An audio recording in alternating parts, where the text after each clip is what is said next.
Wali Kota Makassar, Munafri Arifuddin, resmi membuka gerai donor darah Ramadan yang digelar Unit Transfusi Darah UTD PMI Kota Makassar di halaman Masjid Al-Markas Al-Islami, Kamis 19 Februari malam.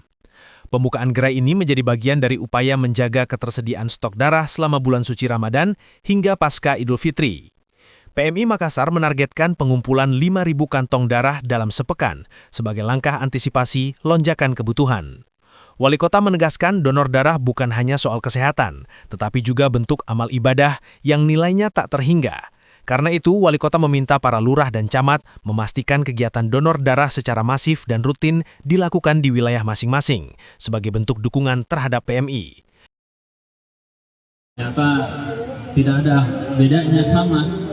Dan pada malam hari ini saya juga ingin memastikan bahwa pemerintah kota dengan PMI Kota Makassar sudah ada MOU untuk bagaimana kita bisa memberikan support dan dukungan maksimal terhadap penyediaan darah. Jadi mungkin ke depan melalui para lurah bersama dengan RT RW kita akan membuat secara rutin donor darah secara massal yang ada di Kota Makassar untuk memberikan support kepada PMI, karena ini bukan hanya untuk kesehatan tapi ini menjadi amal ibadah yang sangat luar biasa yang tidak ternilai pahalanya.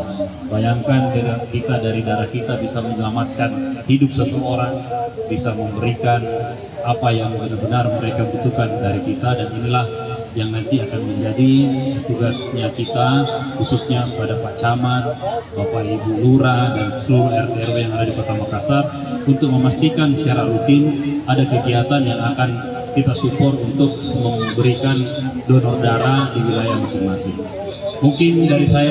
Gerai donor darah Ramadan ini diharapkan menjadi daya tarik partisipasi masyarakat untuk berbagi, sekaligus memastikan ketersediaan stok darah tetap aman bagi pasien yang membutuhkan.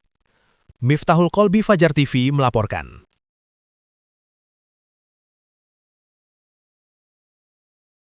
Terima kasih telah menonton. Jangan lupa subscribe, like, comment, and share. Saksikan terus informasi terbaru dengan menekan tombol lonceng hanya di channel Fajar TV.